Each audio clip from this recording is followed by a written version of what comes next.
Welcome to the deep dive, everyone. Today we're tackling a a pretty heavy topic. Grief. Something that we'll all go through but don't always like to talk about. It's definitely universal. Yeah. But we've got some fascinating material to help us unpack it all, focusing on the writings from Catherine M. Sanders. And Elizabeth Kubler-Ross. Exactly.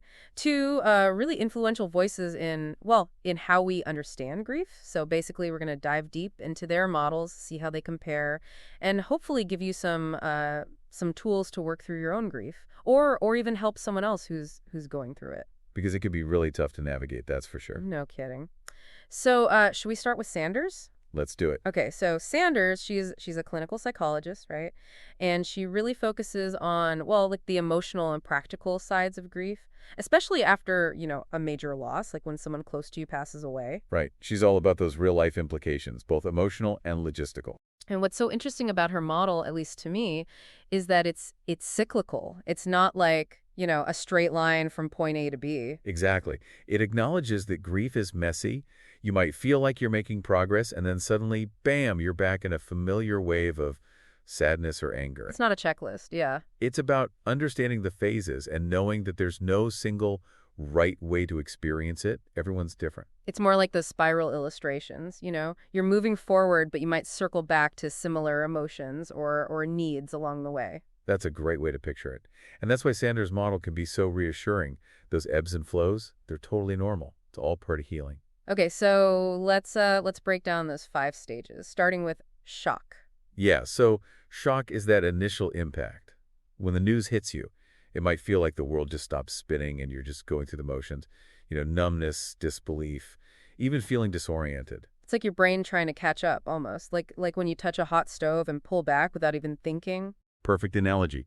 Your system's in protection mode, trying to shield you from the full impact of what just happened. So then come loss recognition. And this is where the reality sinks in, and it often hits hard. It brings a wave of intense emotions. Sadness, anger, guilt, even a fear. Sanders really emphasizes letting yourself feel all of it, not trying to push it down. Makes sense. Because bottling those feelings up, it just makes things worse in the long run, right? Absolutely. It's about acknowledging the pain, honoring the feelings, and letting them run their course. Like a wave. You can't stop it from coming, but you can learn to ride it out. I like that. Ride the wave. And I imagine this is where the practical side of Sanders' work comes in. Because on top of all those intense emotions, there's also the everyday stuff to deal with. Oh, absolutely. And that can feel totally overwhelming, especially when you're already emotionally drained. Sanders offers guidance on those practical things like funeral arrangements, legal matters, all those tasks that suddenly feel impossible to deal with. Yeah, it's like you're trying to, learn a new language while also processing this huge emotional earthquake. Exactly. And that's why self-compassion is so important at this stage. Be kind to yourself, don't be afraid to ask for help, and don't expect to have all the answers immediately. Okay, so after loss recognition comes withdraw. Right. And this is a completely natural response to feeling overwhelmed.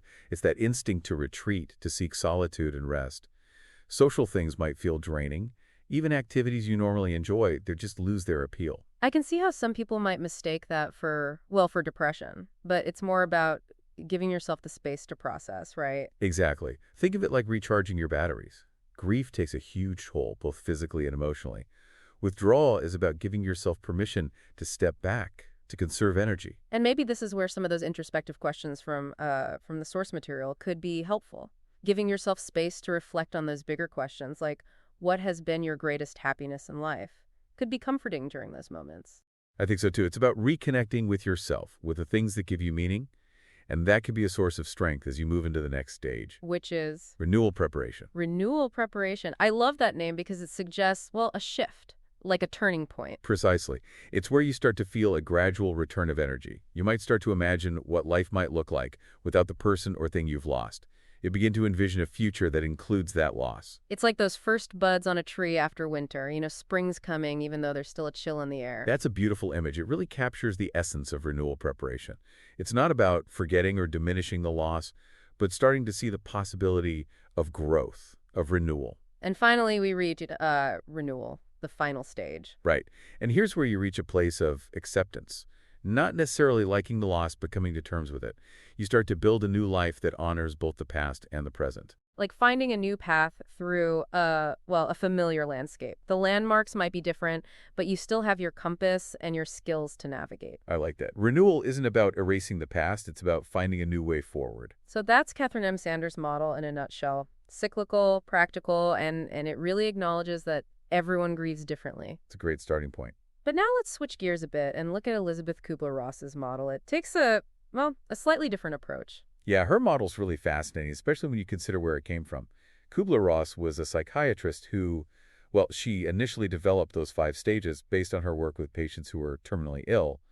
She was observing how they dealt with their own mortality. So it wasn't even about, like, grieving someone else. It was about facing your own death. That's right. But what's amazing is how much her model has resonated with people experiencing all kinds of loss. I guess even though the context is different, the emotions, the journey, it has some surprising parallels. Yeah. For sure. So let's break down Kubler-Ross's 5 stages. We'll start with denial and isolation. Denial. I can see how that would be a natural first reaction, especially when dealing with something as huge as death. It's like your mind is saying, nope, not happening. It is. It's a defense mechanism, a way to protect yourself from the full weight of reality. You might find yourself thinking this can't be real, or even withdrawing from people as you try to grasp what's happening. It's like when you drop your phone and watch it fall in slow motion. You want to believe it's not actually happening. Exactly. Denial buys you some time to adjust to the shock. Okay, and then comes anger. And this anger, it can be directed at anything. The person who died, yourself, doctors, even fate or a higher power. It's that natural surge of frustration and helplessness, because you can't control what happened. It's that feeling of this isn't fair, right? Exactly. Kubler-Ross talks about how important it is to let that anger out rather than keeping it bottled up. So yelling into a pillow or going for a run, those could actually be helpful. Absolutely. It's all about releasing those intense emotions in a healthy way so they don't become destructive later on. Then comes bargaining. This stage is all about trying to negotiate, to make a deal with fate or a higher power to undo the loss or to get more time. It's that if only thinking, the yearning to change what's already happened. I can see how this would be especially tough for people who've experienced a sudden loss or a tragic one. It's that desperate attempt to find a way out of the pain. It is. It's human nature to want to change what can't be changed. And while bargaining might not logically solve anything, it's still part of processing that grief.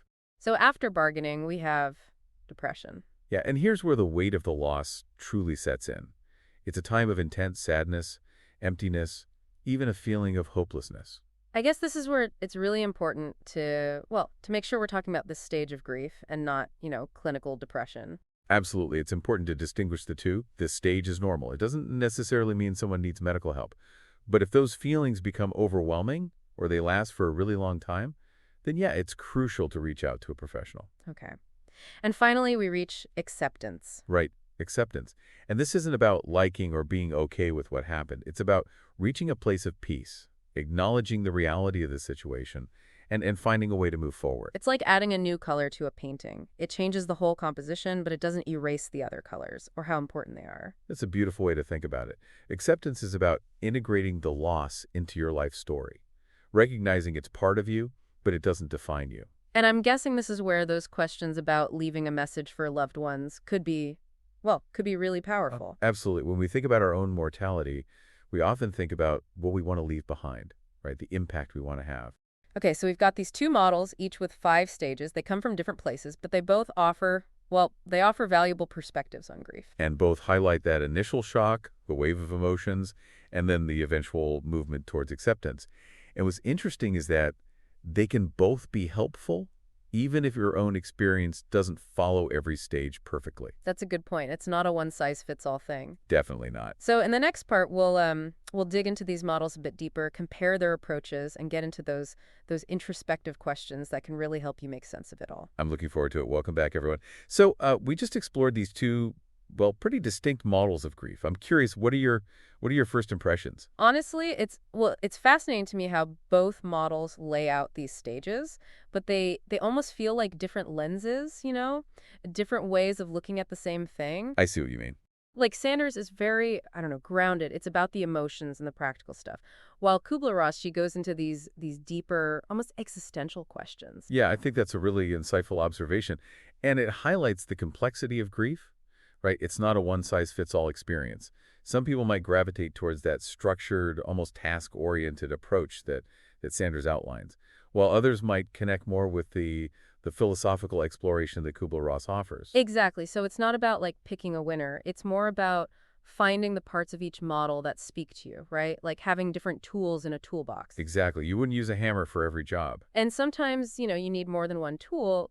You might find comfort in that cyclical nature of Sanders' model, knowing you can revisit certain stages, but also draw strength from Kubler-Ross's focus on acceptance, even if it feels, well, a long way off right now. And I think one thing that both models really drive home, despite their differences, is that grief is a process. It's not just a one-time event. Definitely not. It's not about getting over it quickly or pretending everything's fine. It's about honoring the whole messy journey and allowing yourself the time and space to heal. But okay, let's get real for a sec. Not everyone goes through every single stage, right? And what about people who experience loss, but not necessarily through death, like say a divorce or even the end of a friendship? Do these models still apply? That's a great question. And I think it shows how important it is well, to not take these models as strict rules. Right. They were developed in specific contexts, but the underlying emotions, the need to process what you've lost, that's universal. So even if those specific stages don't always fit perfectly, the core ideas still apply. Acknowledging the pain, allowing yourself to feel it, seeking support, and eventually, moving towards some form of acceptance. Those are all relevant no matter what kind of loss you're dealing with. Exactly. And I think this is where those introspective questions we mentioned earlier can be really helpful. They encourage us to go deeper, to explore what loss means in our own lives. Yeah, I was really struck by that question. What message would you leave to your loved ones? It just seems so relevant, whether you're thinking about your own mortality or dealing with the loss of someone close. It's a powerful question for sure. And it can be a source of comfort. Imagine receiving a message like that from someone you've lost. What words of wisdom, what expressions of love would you treasure? It's a good point. It's a reminder that even in death, there's still a way to communicate, to share the things that really matter. Right. And if you're supporting someone who's grieving, remember that just being there for them can be the most valuable thing you can do. Listening without judgment, offering practical help, and try to avoid those common phrases that often do more harm than good. Like instead of saying time heals all wounds, maybe say something like, I can't imagine what you're going through, but I'm here for you. Much better. Acknowledge their pain, validate what they're feeling. Just let them know that you're there to support them, even if you don't fully understand what they're going through. Because no one can truly understand someone else's grief, right? Exactly. And that's where these models can be so helpful. They provide a shared language, a framework for understanding those emotions that can feel really overwhelming, even isolating. It's like having a map when you're lost in the woods. Even if it's not perfect, it can still help you find your way. Exactly. And sometimes just knowing that others have walked a similar path can make the whole journey a little less scary. So we've covered the stages, the nuances, and even touched on how these models can be useful in real life. But I'm curious, from your perspective, is there anything, I don't know, anything about these different approaches to grief that you find particularly intriguing? Or maybe even challenging? What always gets me is that tension between the universality of grief and then how incredibly personal each person's experience actually is. These models provide a framework, but they can't possibly capture every emotion, every memory, every relationship that shapes how someone grieves. It's like those paint by numbers kits. Everyone might have the same outline, the same colors, but the finished painting, it'll always be unique because of the individual's touch, their interpretation. That's such a great analogy. And it emphasizes how important it is to approach grief with empathy and humility. We can learn from these models. We can find comfort in knowing others have felt similar things. But we also have to respect that everyone's journey is different. And that leads to a really, really important question. How do we take all these insights and actually use them in a way that's meaningful and respectful? How do we put this knowledge into action, both for ourselves and for the people we care about? And that is the question we're going to tackle in the final part of our deep dive. We'll explore some practical strategies for navigating grief, for supporting others, and well, for finding meaning and purpose even when faced with loss. Sounds good. I'm ready for part 3. And we're back for the final part of our deep dive into grief. We've been exploring these models, these stages, but now it's about bringing it all home, connecting these ideas to your own life. Yeah, because understanding the stages, that's a good starting point.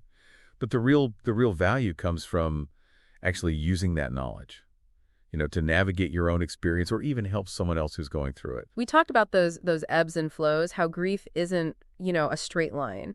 But what does that actually look like in everyday life? It can't all be, deep reflection and introspective questions, right? Right. And that's where things get really practical. One of the biggest takeaways from both models is the importance of self-compassion. You're going to have good days and bad days, days where things make sense and days where they just don't. So be kind to yourself through all of it. Yeah, it's like giving yourself permission to not be okay, to just say, you know what, today I need to curl up on the couch and cry, and that's totally fine. It is. And on those tough days, remember the basics. Eating well, getting enough sleep, even some gentle exercise. Those things can make a difference in how you feel, even if it's just a small one. And don't underestimate how important it is to connect with people. Talking to friends, family, a therapist, or even a support group. Those connections can be, they can be lifesavers when you feel like you're drowning. Sharing your story, even if it's just with one person, can really help. And hearing other people's experiences can remind you that you're not the only one going through this, that there's no right or wrong way to grieve. So what about those introspective questions we talked about earlier? How do those fit into the everyday experience of grief? I see those questions as really powerful tools, especially when you're feeling, I don't know, lost or overwhelmed. But they're not meant to be, tackled all at once. Pick one that resonates with you and just sit with it for a while. Write about it, meditate on it, or even, talk it through with someone you trust. That one about leaving a message for your loved ones, that one really stuck with me. Me too. It just feels, it feels relevant whether you're, thinking about your own mortality or grieving someone who's passed away. It's a pretty profound question, and it can bring comfort. Just imagine receiving a message like that from someone you've lost. What kind of wisdom would you cherish? What expressions of love? It's a good reminder that even in death, there's still a way to connect, to pass on the things that matter most. And if you're trying to support someone who's grieving, remember that sometimes the best thing you can do is just be there. Listen without judging, offer practical help. And steer clear of those common phrases that often do more harm than good. Yeah, like instead of saying time heals all wounds, maybe try, I can't imagine what you're going through, but I'm here for you. Something like that. Much better. Acknowledge their pain, let them know their feelings are valid, and that you're there to walk alongside them, even if you can't fully understand what they're experiencing. Because really no one can fully understand someone else's grief, right? Right. Everyone's journey is different. And that's where these models can be helpful. They offer a framework, a shared language. They help us understand those emotions that can be so overwhelming. It's like that map in the woods we talked about. Even if it's not perfect, it gives you a starting point. Exactly. And just knowing that others have walked a similar path, it can make the whole journey feel less daunting. So as we wrap up this deep dive, I want to leave you with one final thought. We often talk about what we lose through grief, but could it be that, that grief, as painful as it is, also opens us up in new ways, to new ways of experiencing the world? That's a really interesting question. Maybe in those spaces of loss where we face our own vulnerability, we also develop a deeper appreciation for life, a stronger sense of empathy, even a renewed sense of purpose. Maybe that's part of the strange beauty of grief, the way it can break us open and in doing so reveal a strength we never knew we had. It's definitely a journey of transformation. Well, thank you all for joining us on this deep dive into grief. It's a conversation we need to have more often, more openly, and with more compassion. I agree. So keep exploring, keep asking those tough questions, and most importantly, keep supporting each other. Until next time.